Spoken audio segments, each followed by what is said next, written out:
Yeah, folks, welcome inside the Parisi Palace, high above 3773 East Broadway. This is the Jake Feinberg Show.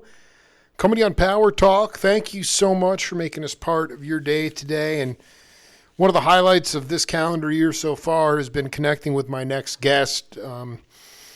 He dropped so much amazing knowledge about our history, North American history, music history, and then the promotion of ultimately how to create spiritual music with people on the bandstand and in the studio. And what an honor it is to have him back. Eric Mercury, welcome back to the Jake Feinberg Show. Well, thank you, Jake. I'm glad to be here with you. And it must be hot and sunny where you are. Well, and believe it or not, the studio here, we're 3 hours behind you, but there's no AC in the studio, so it's snug. Man, you live down here, 90 degrees, 90. You just take it. You get in the pool, you swim, and you deal with it. But yeah. I have a name that voice. I don't expect you to know who this is, but just pay attention to the content, and we'll come back and talk about it. Well, it's basically four people, and in terms of the quartet, or any number of people that are in a small group that does that, when you're improvising from scratch, basically what we still do. When you just act on the first sound that whoever happens to produce the first sound, and you all react to that, and slowly add another sound. And the more events you add to something, the more the history it happens. It's like an evolving history, the piece is. Because you play something and its value is, to the story, to the context, is added to what's already come before. So that's as a composer. And when you have four people trying to compose a single piece, that's basically what it is. I mean, if you have no structure at all, you can't avoid but slowly evolve a structure as it's happening, at least a context in the language, and you want to keep syntax somehow. I'm going to make a guess. Well, I mean, if you get this, I will. I mean, I don't know what I'm going to do, but if you go ahead. Is it Glenn Fry? Yeah, I mean that's a crazy get. It's no, that's that was my interview with. Do you remember the band Oregon? Sure. Right. So it was Ralph. That was Ralph Towner. So it was Ralph Towner, Glenn Moore, Paul McCandless, Colin Walcott, and they backed up. They were Paul. They were. Did you say Colin Walcott? Don't even tell me that you and Colin Walcott were tight. He was in the band. What? He's a sitar player. Dude, man. His spirit. Wait a minute. Yes, no, he was total sitar, man. No, are you right? What do you mean he's... So the first band I told you about that I put together that Ricky Zeringer and Elliot Randall were in, Colin Walcott was also in that. No, are you kidding me, dude? Check with any of them. They'll tell you, yes, he was. Yes, he was. He was. Dude, was he playing tablas or sitar? Sitar. Well, I mean, that's a string. I mean, that's a lot of guitar. You had Derringer, Elliot Randall, and Colin all in the bandstand? That's correct. And four horns. Oh my God, dude! Tell me. So how did it was a racket? So that when Hugo and Luigi walked in on that, they said, "This, nobody's doing this. What is this guy doing?"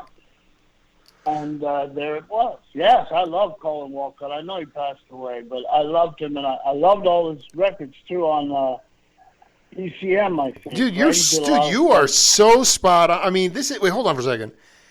Explain to me in 68, 69, horn. I mean, okay, so obviously you're vocal range and voice and lyrics were in and of itself very unique. But what were you doing that was maybe different than Blood, Sweat, and Tears? Or I mean, well, first of all, the vocals were different because right.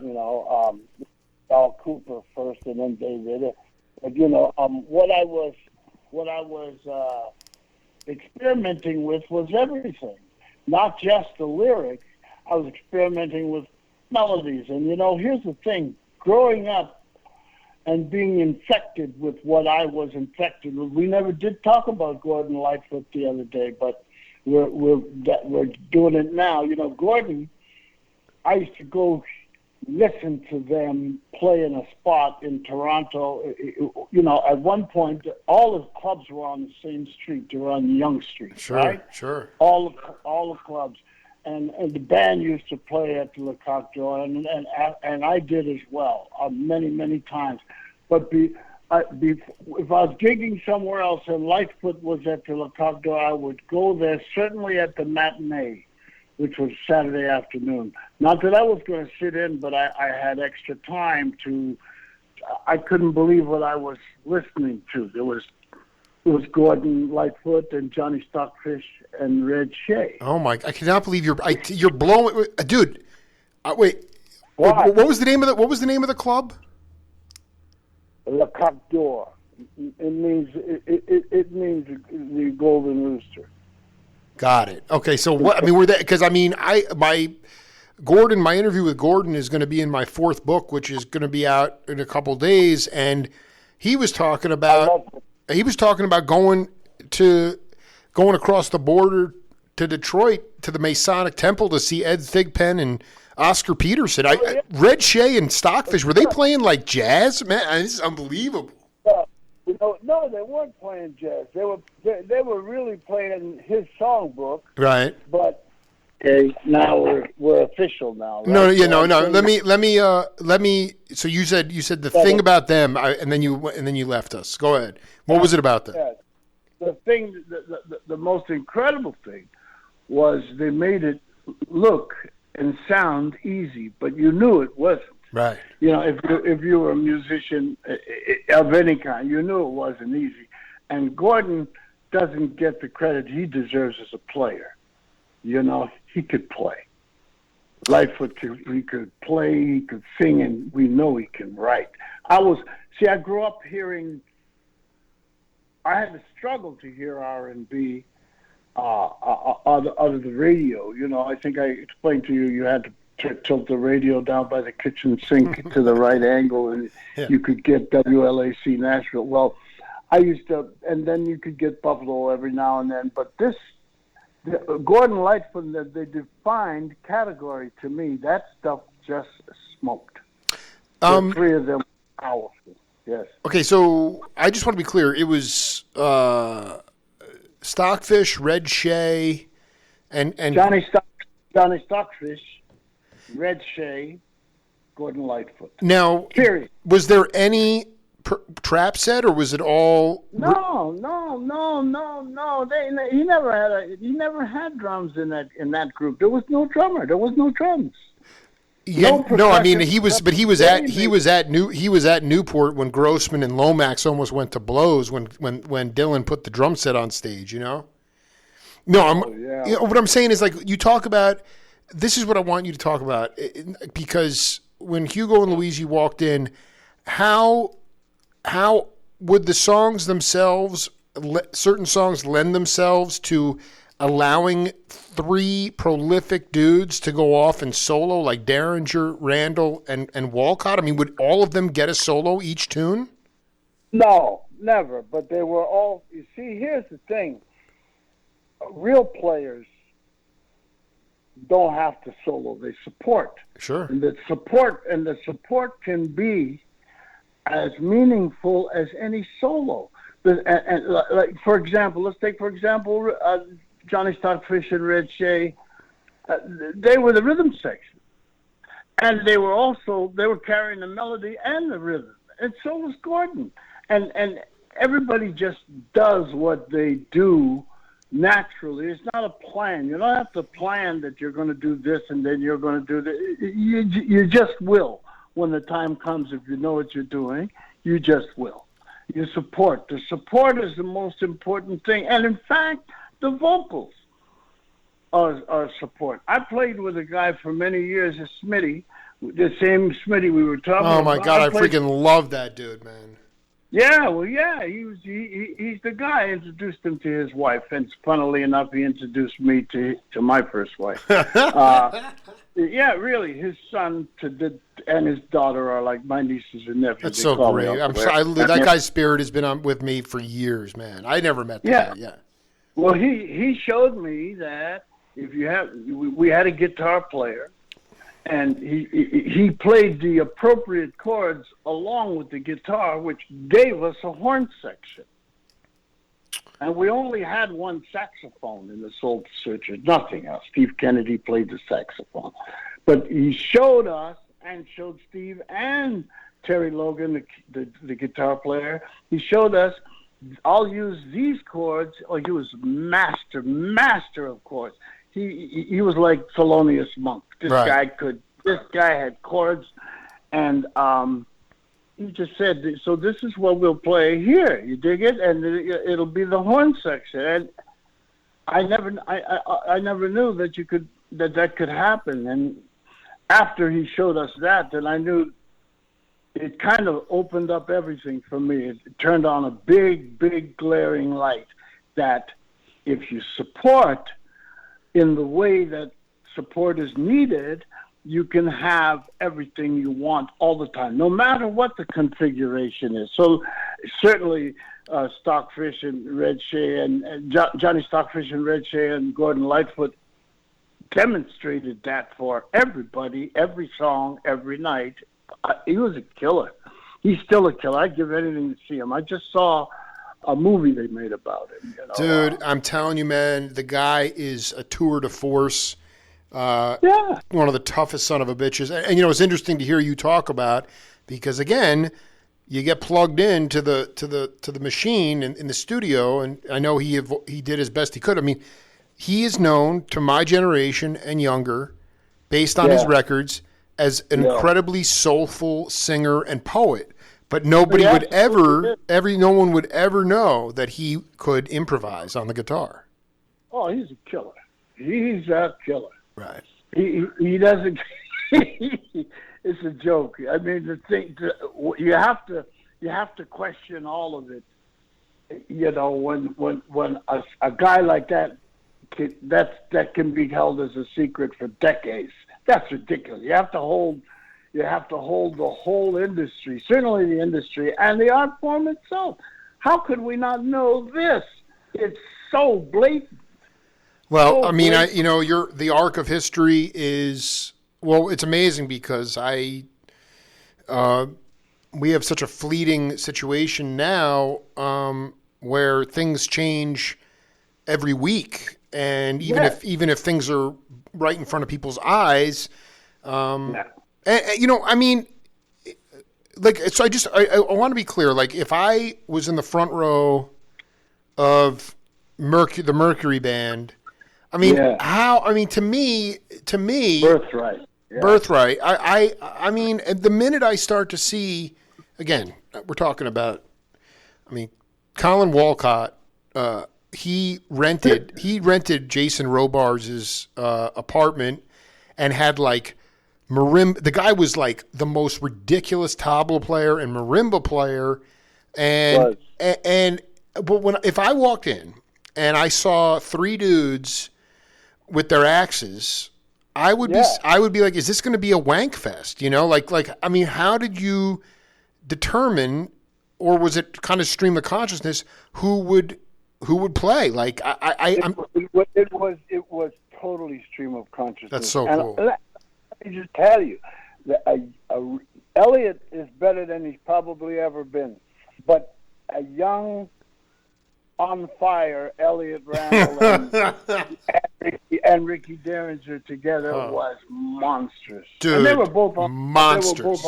They were both on my first record. Colin would have been as well, but I didn't find Colin until after finish the record, you know.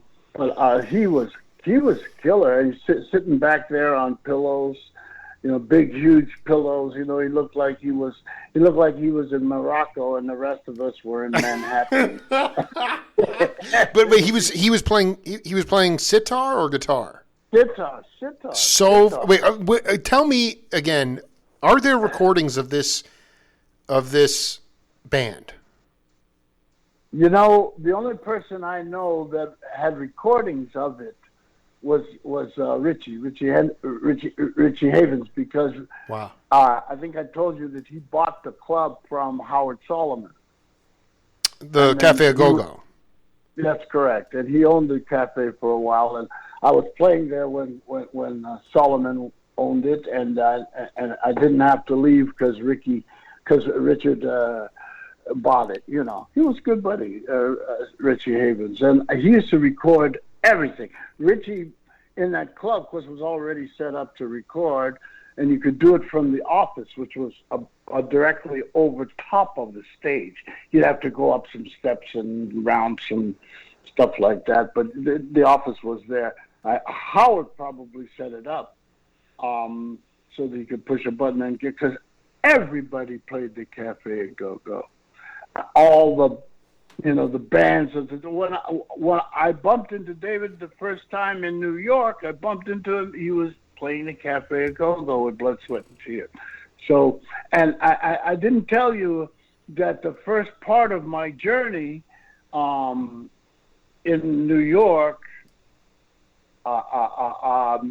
it was hard for me for a while, but I traveled everywhere with Blood, Sweat, and Tears. You did?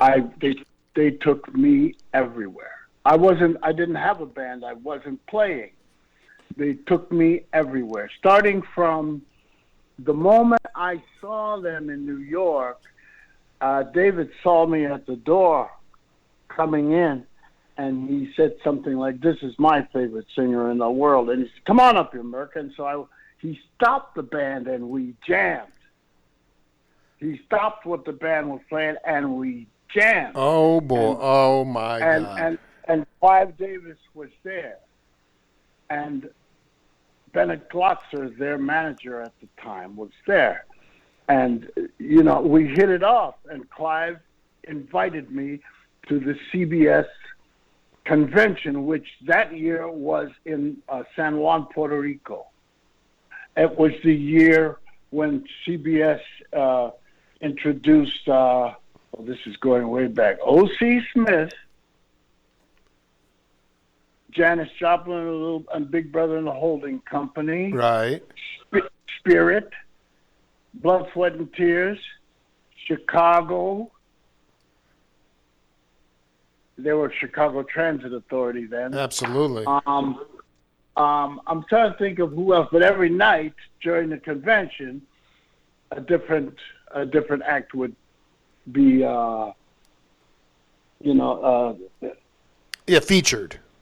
They would feature a different act, and I guess it's this sort of introducing all the new acts to their own people. You know, it was I'd never been to a convention like that before. You know, where they took over Puerto Rico. You couldn't pay for anything anywhere. You could go to any club, any bar in San Juan, any hotel. You had your identification thing on your lapel or whatever, on your T-shirt, whatever the case may be. You couldn't even tip. CBS took it all. Oh my God! I mean, it was huge. Jeez. It was huge, just huge. I'd never seen nothing like this. Kid from Canada getting a look at that. I said, "Yeah, I want to be in this. This is why I came." This is. And I'm telling you. So after that, I went everywhere with Blood, Sweat, and Tears.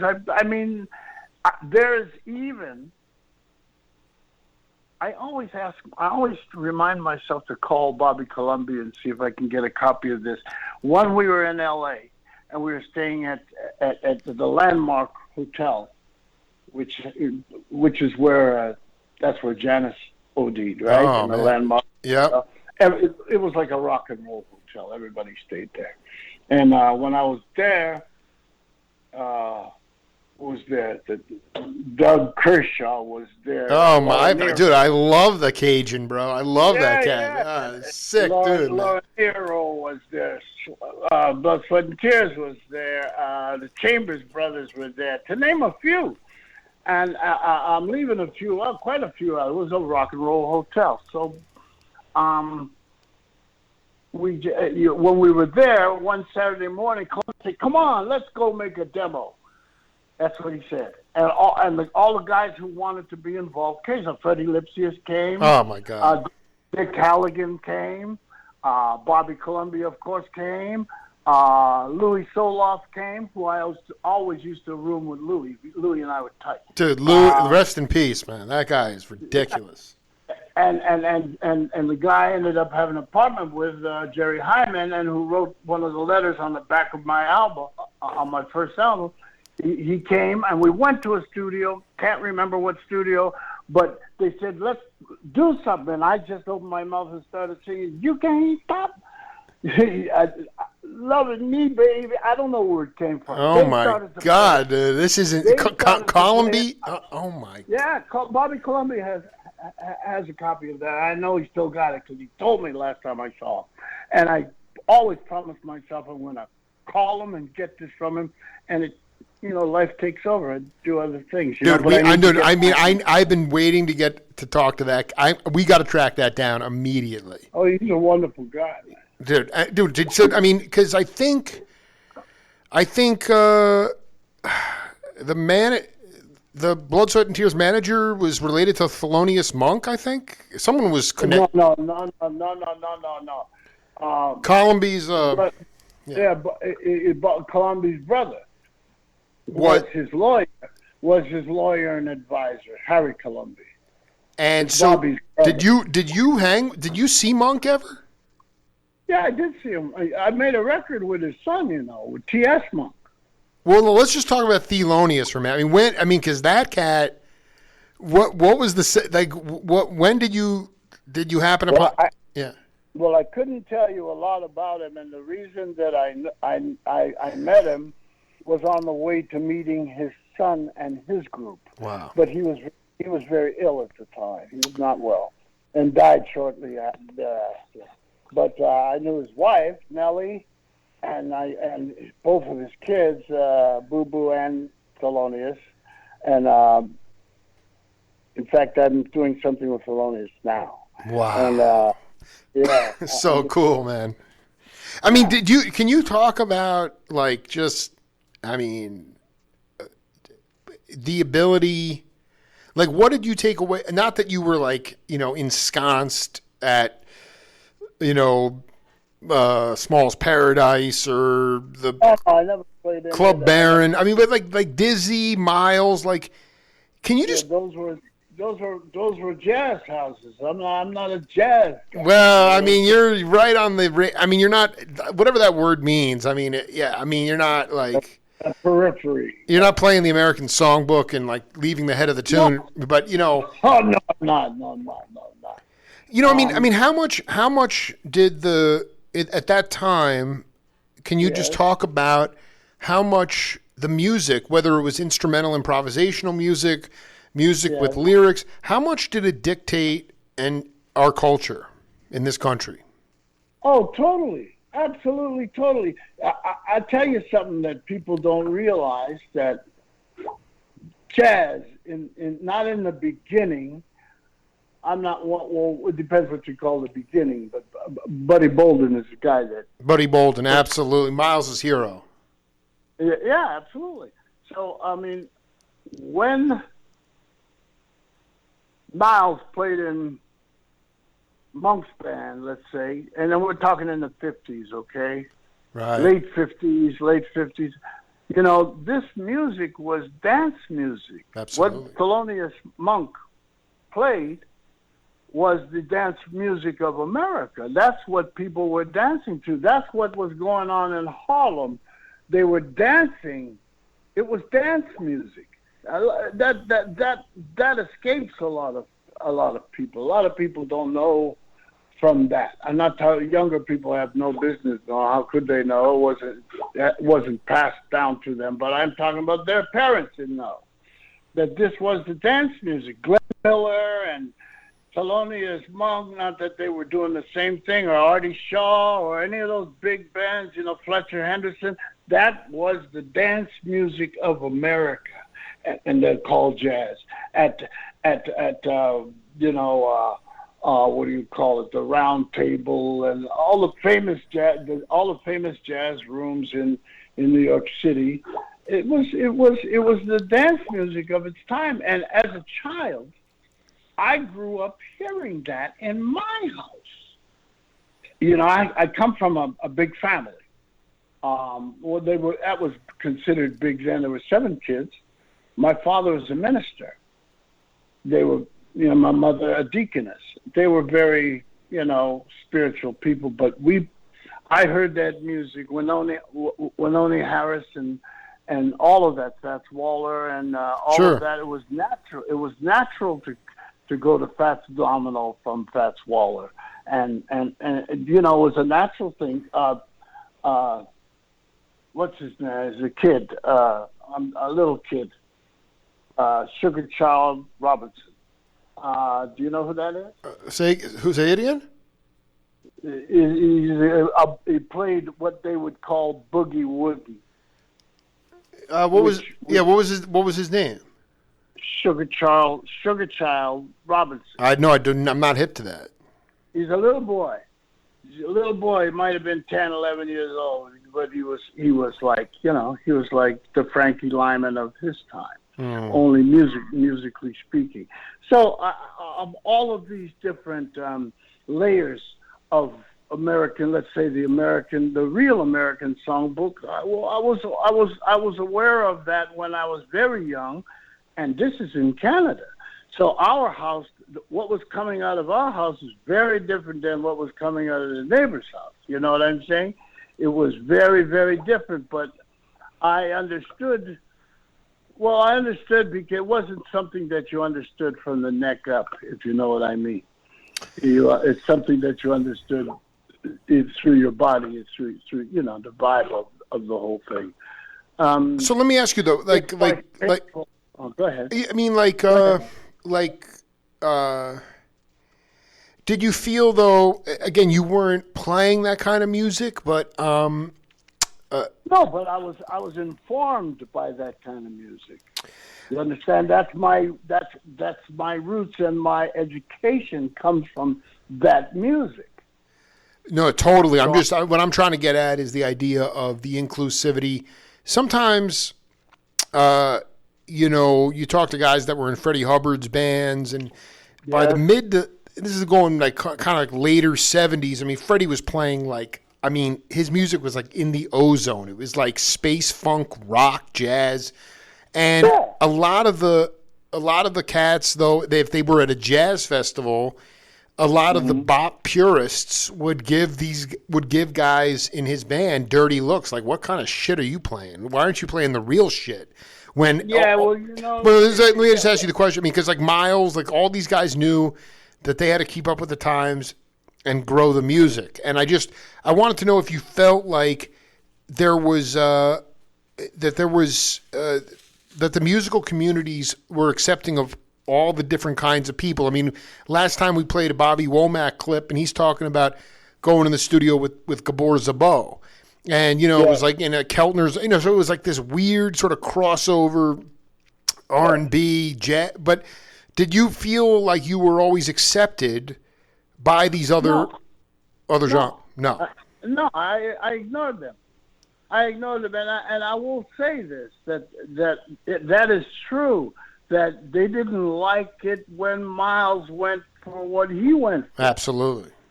They absolutely, they would say he was a sellout. Well, the worst thing in the world is for anything to stay static. You know what I mean? My God, Miles was bored to death of bebop. Yeah, of course. Exactly. Yeah. And I don't blame him. As I was bored to death of common Listen, I didn't have a reason to make Midnight Hour over again. It didn't make sense to me. You know what I'm saying? It didn't make sense to me because everybody played Midnight Hour. If you had a band, you had to be playing Midnight Hour. Well, damn it, I didn't want to do that. And not that I don't have. As a matter of fact, the guy who wrote Midnight Hour ended up being one of my best friends. We hung out hard at Stax for Mac Rice. Mac Rice wrote Midnight Hour. And Sir Mac, they call him Sir Mac Rice. He's gone. He left us now. Yeah, I mean that. I know that like we talked before about you being on that bill with Country Joe and Quicksilver. Yeah. But like the Isle of Wight, I know Miles was Miles came on, and the act before him was Tiny Tim. You know, I mean, did you wind up on some like what? I mean, besides like, did you want? Go ahead. Tiny was the MC of at the Scene, Steve Paul's Scene. You ever hear that club? The Scene, New York, yeah. In New York City, that's right. And so the Soul Searchers played there, and he really loved us, Steve Paul. And in fact, we opened another scene for him. We played that scene several times, and we opened Scene East for him in the Delmonico Hotel, kind of like the East Side version of, the uppity, the rich. We did that. We came back to do that. New Year's Eve. It was a New Year's thing to open that club. Tiny Tim. As a matter of fact, we were playing the scene when Steve Paul left to take Tiny to the Monterey Jazz Festival. Right. Monterey Pop, maybe. Pop. It was Monterey Pop, where Otis Redding was bowed and Tiny Tim and a few others right then and right there. I think Janice too. I think Janice was there too. But we were playing the scene when he left. He left, and we were still there when he got back. He took Tiny Tim, and Tiny was as I was saying to you, it was the. He's the MC. Yes, Tiny was the MC. He was funny. He was. That wasn't an act, if you remember Tiny. Well, that's he was this very. He could never say the word sex. He always had to spell it, he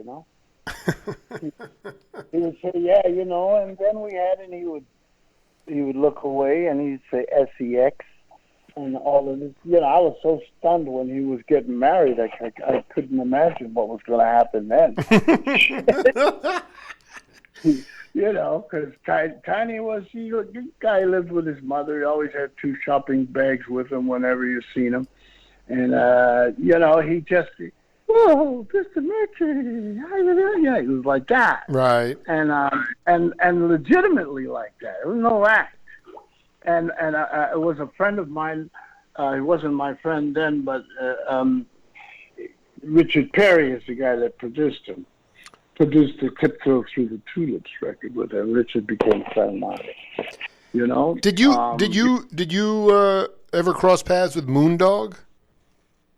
I used to see him on the street. That dude. He would be on the street all the time. He was always on 6th Avenue with some very weird shit, like a big staff. Yep, absolutely. He like dressed in burlap, and he always had carrying a whole lot of stuff. Yeah, I used to run into Moondog all the time. Yes, New York is it's a wonderful place. Well, it's so different. It's so different now. I mean, it's so ridiculous. I mean, there was this huge, as you probably know. I mean, you go down to Lower West Side, there were all these artists' residents down there. I think Gil Evans lived down there. All the musicians. I mean, it was so affordable. Now it's the McDonaldized version, gentrified, and it's the time you were living there wasn't perfect, but it was righteously cold. You could find someplace to live if you had a few pennies. Exactly. You could. It's totally ridiculous now. All All the people are moving out of New York City, and people are living in New York City like, I get this. I can't even imagine how this works, but so you and me have an apartment. We have the same address. It's yours from 9 until 5, and then it's mine, and you're out. So the place is occupied 24 hours, but I got it for 12, and you got it for 12. You and your family do that, and me and my family do that. Well, how would that exactly? I mean, how would that work with a family? You just like hop out for 12 hours, even if it was the middle of the night? That's right. People do it. People are doing it. You got to get over needing to be in New York. You got to get over that, because there was a time when nobody left New York, no matter what, right. Just didn't leave. But, it's always been beer at champagne prices. That's what it is. But I mean, it's also just it's the absolutely the inability for so many cats to actually to even just get ahead a little bit. I mean, you had studio musicians who would work a week, like Louis Soloff, Brecker. They'd work a week if they had a good week in the studios, that was enough to cover the rent for a month. Big time. Yeah. Big time. Randy Brecker, all of those guys. It was. Soloff didn't like the band experience, the travel band experience. I think he was the first one to leave the band, and I tried to talk him out of it. He said, "You don't get it," and he was right. I didn't get it, and he was right. He was absolutely right. I miss Louis. Miss him a lot. Yeah, I mean, let me ask you, how did you? I mean, you look over at my dear friend Willie Hall, the drummer down at Stax. It was Isaac Hayes, but Mercury, you came right in to Stax in that early '70s period. How did you wind up? Right at the top of the 70s. Right, I came in 1970. Right. Yeah. How did and your question was? Well, it was Avco Embassy was driving your record. It seems to me like I'm surprised you wouldn't have stayed longer with them. Well, I told you what drove us apart was when they serviced us with different statements on the same day. The statements should have been the same. The amount of records that were sold, and of course they were different because everybody's participation was different. What Gary Katz would be paid as a producer, he should have been paid the same. He should have been paid on the same amount of sales as I was paid on. Of course, I did a little more than Gary. I was getting more points than Gary because it was my record. Number one, I have a lot of publishing on there, some songs that I wrote and stuff. They gave me a different statement than Gary, a different statement than Bobby Bloom, a different statement than Marty Coopersmith, all of us got different statements, and so they were cheating us. And now let's be clear. I want to be clear for a second. So cats like Harvey Brooks got paid for the session and they were done. But you're talking about the producer. Who are you talking about? You as the artist. Who else? Gary, the producer. Right. And the song. I wrote 4 songs on there, 4 or 5, and Bobby Bloom wrote a song, and he co-wrote another song with Marty Coopersmith, guy from Jay and the Americans. That's who. And all of those statements should have been talking about the same record. So the first, you tick the box off of record sales. That's the first thing that was different for all of us. That's not possible. We're talking about the same record, right? Right. So the sales got to be the same, right? And according to each's participation, the amount of money you would get would be different according to what you did. But the very basic, how many records did we sell, none of these statements could agree on that. Wow. Exactly. So Stigwood went out of his mind. And they told me to go take a holiday, which I did. I took the woman that I ended up marrying the first time. We went to the Virgin Islands and hung out. And I was just hanging there waiting for them to tell me when to come back, because they were doing something about a new deal, which they did. They made a deal for Stax. And when I came back to New York, I'll tell you what made me come back. I picked up a newspaper and saw that Jimmy was dead. And that's what made me get on an airplane the next day and come back. And her and I, we were inseparable in those days. Her name is Brenda Dash. And we went, when I got back to New York, they told me that you were in, we put you in this hotel over here that I used to love, the Gorham Hotel. I used to love to stay there. They put me in there for a couple of nights, and then they said, you got to go to Memphis. You're going to Memphis. Carl will pick you up. You're going. So I went. Of course, I was really being managed then. You know, I hardly had to wipe my behind. You know what I'm saying? So I went to Memphis, and Steve Cropper picked me up at the airport. Picked us both at the airport. Right? I love that cat, man. Yeah, me too. We're going to he produced the first album. Wow. My first Stax album. So he picked me up and took me to the Lorraine Motel where Dr. King was murdered, right down 4 doors away from where King was killed. So I got married when I was in Memphis, and we did the honeymoon in that room. That was Otis Redding's room. They put him there every time he was in town to record. So they put me there. I was honored. Anyway, all of that to say that I was informed by all the music that happened before me. All the good stuff. And I call it good stuff. It's a matter of taste, you know. A lot. No, absolutely. I mean, it's so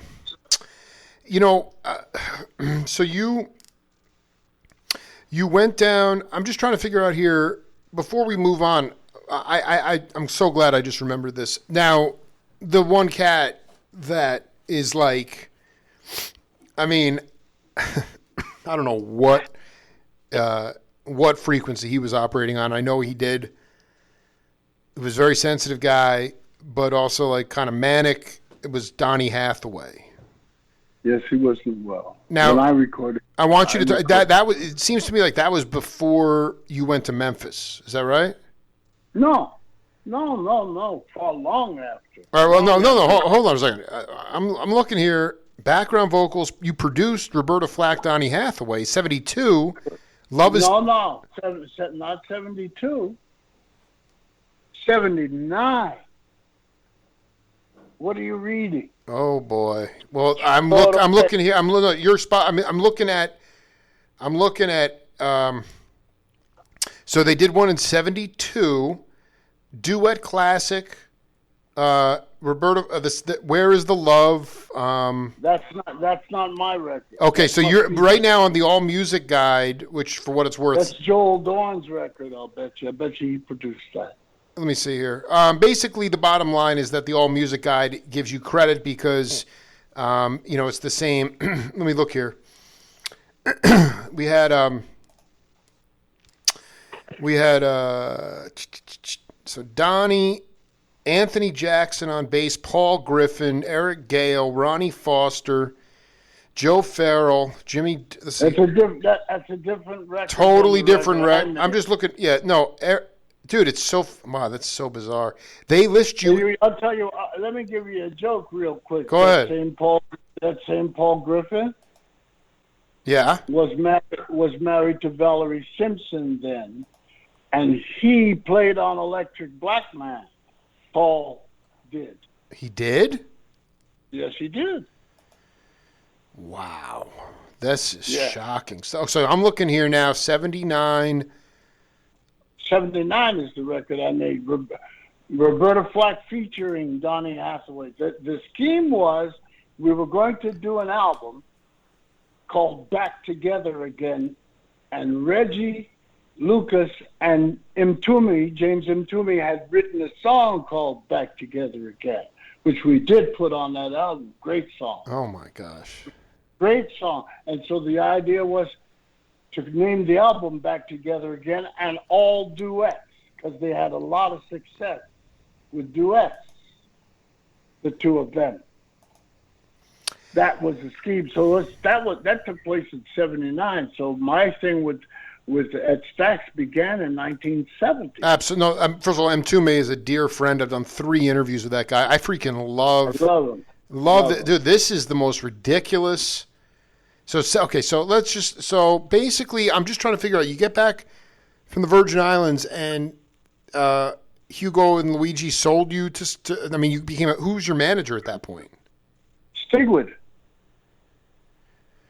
You never heard of the Robert Stigwood organization? I am not hip to. I mean, again, I was born in '78. I mean, so let's. Okay, so let me tell you. Yeah. Stigwood is a British company from the UK. Robert Stigwood and Sir Lou Grade were the 2 heavy guys in media arts. Let's say Stigwood managed Cream. And what's the other group? Blind Faith. Sure. And the Bee Gees. I was their first American signing. Oh my God. So I was being managed by Robert Stigwood. Okay, and then they said, "Well, we feel," and then they were contracted. They were working with the. I don't know. I don't know to this day what they might have made Hugo and Luigi pay them. I don't know, because I never got any of it. Okay, They might have threatened a suit. Hugo and Luigi couldn't go up against Robert Stigwood. He's just too heavy. Basically, I want to be clear though. Mm-hmm. Did you? I mean, even though the numbers were different for all the including cats and. Yeah. Did anybody see any money, or the whole thing just blew up? No, none of it. Nobody got paid. Nobody got paid, and you would say millions of records were sold. I don't know. No, not millions of records, but it did well. There's 2 kinds of hits you can have. You can have a hit that sells a lot of records, and you make a lot of money, and everybody's happy. Or you can have a record that makes a big buzz in the industry. Right. It changes things. It changes the way things are done and who's who in the business. I had one of those records. That's what Electric Black Man was. It was a record that 50 years later, I just got a new poster, Electric Black Man poster, a matter of days ago. Okay, I know, just being a naive white boy, explain to me how it changed. How was it recording in the industry? What was? Oh, well, this was, a lot of people say now that was the beginning of acid jazz. They call me the father of acid jazz. Are you kidding? That's a little bit of a. I mean, again, you don't. How is that jazz? I mean, it's. Well, you were saying. A minute ago, you were saying I was sort of on the. Well, no, you know what it is, that you were hip and. What I was asking was, being that you were not a jazzer, but that you were somebody who was, that it informed more of your blues rhythm and blues funk aesthetic. My question was actually, were you accepted by would you hang with Dizzy and Miles and those guys are like, oh, Merc? No, I never hung with them, but I'll tell you, Miles tried to get me to open for him. Really? Yeah, and our differing agents couldn't put that together. But Miles, I know that he liked me because he played the record for. When I met Jack DeJohnette on his gig in Chicago, just many years later. This is maybe in the '90s. Right. When my friend Mark Ruffin introduced it to me, Mark said, "I want you to meet my friend Eric Mercury." And Jack DeJohnette said, "You mean the Eric Mercury?" So I began to melt right then. And Mark said, yeah. And he said, this is a guy that Miles used to make us listen to this before we went on the stage. And, that was a heavy band that he had. I believe that was, that was the Bitches Brew Band. Yes, exactly. That was a double. Exactly. So you had Harvey Brook on electric, exactly. Mike Moore on upright, Airto, Chick, Keith Jarrett. I mean, it was double Vox organ and Keith. It's insane. Right. Yeah. Yes. And so his wife used to come and see me play every night. It was his ex-wife. Her name is Betty Davis. You know who Betty Davis is? Dude. She's a singer. No, I mean, is she still with us? Yes. Dude. I'd give anything to see Betty. She introduced me to Jimi Hendrix. Yeah, well, Betty, yeah, well, all this stuff is so. I guess my point is, in your mind, okay, so it was psychedelic music, correct? But I mean, correct. You weren't playing the American Songbook. There are no 20-minute tunes with huge. It was funky though. It was funky in a rock and roll kind of way. That's what I was. Okay, and so and prior to that, it was the blending of that, and it was not being done by. Anybody. Well, no, it wasn't being done by Boz Scaggs or Blue Eyed Soul. It was being done by. No, This is before that. Yeah, so that's so. Who was your? Did you have Al Jackson and Duck Dunn on that album? I have to excuse me. I don't know who played on that. Yeah. On my first Stax album, yeah, they played.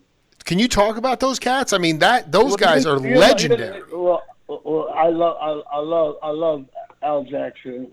Dude, the man had chops for days, dude. For days and days. Dude, I mean, those guys were so. I mean, they had the record store in the front, right? And then there was like a movie house or whatever, it was a converted movie. When I got there was no record store in the front. That was over. That was gone. It was gone. Okay. It was the studio then. It was a Stax studio, and the offices were there at first. The executive offices were there when I first got to Stax, and then they moved them to a different address. The studio remained, and that original place they moved to a place on Avalon. The studio's on Macklemore, and the offices moved to Avalon.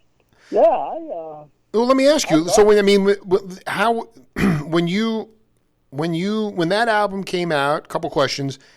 Did it have success the way Electric Black Man did? And then, if so, when you went to tour, when you toured the record, who was your working band? I mean, obviously those cats from Stax were in the studios. They weren't going on tour with you.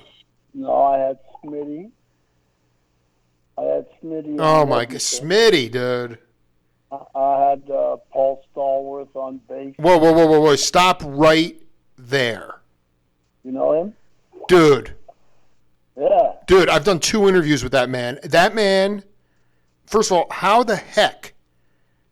Wait, I mean, dude, Paul Stallworth was a freak of musical nature, and when so he was in a band, and you probably know this, in the mid-'70s, you were out there with Keltner, Korchmar, and Foster called Attitudes.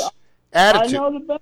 Right. I know everybody. So let me be very clear. I work with Keltner, yeah. I'm going to be very clear. Keltner and Cooch, both those guys said the real star, the real person who should have been a superstar was Paul Stallworth. Well, could be. I cannot believe how ridiculous that band. Tell me that where are the tapes of that Smitty and Stallworth and Mercury? I can go to heaven right now. Well, there's a lot of those tapes. A lot of those. Whoa! Really? Yeah. Rehearsals. We taped everything. Smitty's son has that stuff. I'm sure. He's got everything. Wait, is Smitty still here? No, Smitty's gone. Yeah, Smitty's gone. What? He has a son. He has a son. I mean, have you talked Stallworth? I literally just upload. I mean, have you talked to him? Do you ever heard of a guy named DJ Amani? I don't know that name. Or a guy that calls himself Burt Blackerack? I know that cat. Do you? Yeah. That's Smitty's son. Wow. I mean, dude, I cannot believe you just dropped Paul Stallworth. This is the Yeah, well, you played in the. You asked me the appropriate question. I had to give you the right answer. Well, let me ask you though, so you like Smitty was already in L.A. and you were like, yo, do you have a good rhythm section? Because you were living in Memphis, right? No, I never lived in Memphis. I stayed there all the time I was recording. Okay. And in fact, it was because of Smitty that I didn't go back to New York. I moved to L.A. Very smart move at that point. Very smart move. It was. So I want to hear about this. You Smitty introduced me to Paul Stallworth. Oh my God, dude! I am losing. I mean, I have to call Paul because he's like up in Northern Cali, and like the last time I know he loves it there. You can't stand L.A. You went back home a long time ago, dude. The stuff I cannot. Give him my love. Give him my number too. I will. No, Jorge Calderon. He was doing some stuff with him. Then Attitudes. I mean. Did I mention Jorge to you? We haven't even gotten to the West Coast yet, Mercury. We're gonna need another. No, we're gonna do like three. No, this is just the beginning. Yeah. This weekend that just passed, I spoke to Jorge for the first time since Smitty's funeral. Oh my God, dude! This is. I'm telling you, man. I've been listening. Dude, this is so freaking insane, man. I mean, you have to realize, for me, I sit at the pool while my daughters are swimming, and I'm listening on Sunday to my second interview with Paul Stallworth, and he's talking about being on tour with Al Jarreau. Here it is. I'm talking to Mercury 3 days later, and he's in your band. I mean, I'm like this. He was in the band, and he may have some of those recordings. He likes to pretend he doesn't have anything, but I bet he has some. But he always has. He always has it. Wait, so wait, hold on. When you got out to L.A. and you weren't touring your record? I mean, please tell me that you were like. I was. Did you go to the record plant for the Jim Keltner fan club with Kellgren and because people were partying there. That's where Attitudes. I partied with Jim Keltner, and he played on records for me, stuff like that. Oh my God! Wait, dude, dude. Keltner is a dear friend, man. That dude is. I cannot. But no, you know what it is. The Skype. The amount of money on the Skype is because it is a Canadian call. It's just taking all the money right now. So that's what. Well, why don't I call you for these meetings? It doesn't cost me anything. I know, but we can try that next time. But the problem is that for some reason, when the guest call, and I had this. It's funny. I had this with Cropper when I interviewed him. When he called in, every time the phone would disconnect even worse than this, like 5 or 6 times. So I don't know why. I just when you got to LA, it was before the efficiency model, and it was before drum machines had infected music. So I mean, definitely. Yeah, and so let me tell you this. Go ahead. Let me tell you this, and then I got to disappear. Absolutely. Yeah, no, we're out. Yeah. You know that I made a recording. I made 2 Stax records. The second record was Love Is Taking Over, and Al Bell was the producer. Right. And we did it in Muscle Shoals. Mercury, I don't know what you haven't done what is something you haven't done in this life? Well, and we recorded a live version of that album at the Houston Astrodome. Why? Whose brainy idea was that? I mean, dude, the acoustics were not that good in that place, man. They were terrible. My God, man! But it wasn't. Well, Stax did me proudly. They leased a plane for me and the press, and they allowed me to bring a full orchestra. Oh my God! I mean, there were 20 strings.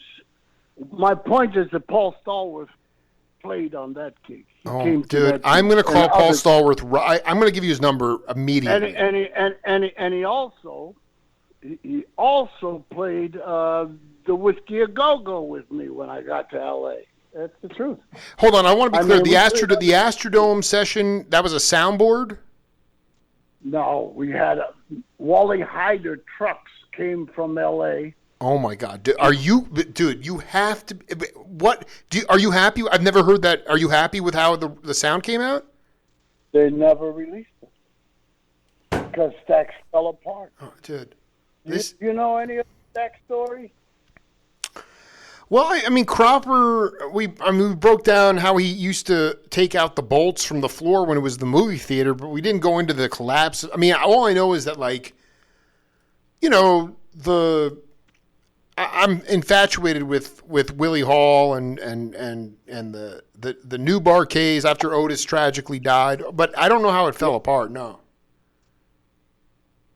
I have that on cassette. I have, excuse me. Yeah. I have Al Bell telling the story, the Stax story, out of his mouth. Oh my God. I have it on tape. All right, listen, we're only in part 2, so let's do part 3 next. Yeah, let's just do until you're finished, okay? And you say. Yeah, you having a good time? By the way, I mean, look at the. I got to tell you, Mercury. Can you believe the responses of these posts I'm putting up from the transcriptions of these interviews? You mean on Facebook? People are loving this stuff, man. They're loving it. Yeah, well, it's history. Well, it's no, and again, you know what? And I'll tell you, I'll pat myself on the back. I'm not a guy that talks a lot about what he did. I just don't do it. And so this is a big deal. Well, and you know why? Because it's the right forum with the right cat and Jake Feinberg. All I'm saying is this is true. True. I'm just being very clear. I want you to understand something, because for you it definitely is preservation and history, but in my mind, this is all about promotion, about how real music is made, and it's going to resonate long after. I like that. That's a great aspect, and it's necessary. I when I say I don't say nothing, I mean a lot of people in Canada have no idea what went down in my career or what's still going down. They don't have no idea. I mean, they know me, but they don't know me. No, Mercury, I got to be honest with you. So many pressings of those albums are out there. But, I know, the fact of the matter is, like, you were connected to all the cats that I freaking have loved for 10 years. So now that we're connecting, it's all divine at this point. I'm getting paid now. And I'm getting paid. Finally getting paid. Yeah, and you would be surprised how the record companies hate the idea that the artist could get anything. I'm telling you the truth. Man, it's as they say, it's the racket. All right, it's a racket. It is a racket. Ain't no two ways about it. But I'm taking the thank God the technology has allowed me to take back a lot of stuff and go right around them directly to the sale. I go right around them. And none of them have the courage to say to me, stop doing that, it's illegal. You know why they can't say that to me? Because none of them provided me with a statement. The statement is where the money is. The statement comes with how many you sold and how many did this and how many did that, and here's your money, sir, all in one letter. None of them provided me with a statement. None of them. Not any of them. That's the true story. Told to you by Eric Mercury, the guy that it happened to, I'm telling you. So we'll hook up and... Yeah, Merc, I love you. Yo, man, we got a lot more to do, man. Thank you, my man. All right, bro. Yo, be cool, man. Be cool. You just text me. Yeah, no, dude, we got it going on, man. Smitty's having a ball up in heaven right now, dude. I love it. He is. God, Smitty, man.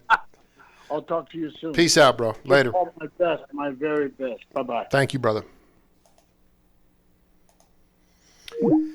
Well, exceptional day on the Jake Feinberg Show. Alex Koford, part 1, and then actually part 3, and then just had another great hang with Eric Mercury. Got more in store this week on the Jake Feinberg Show. That's all for now. We'll see you.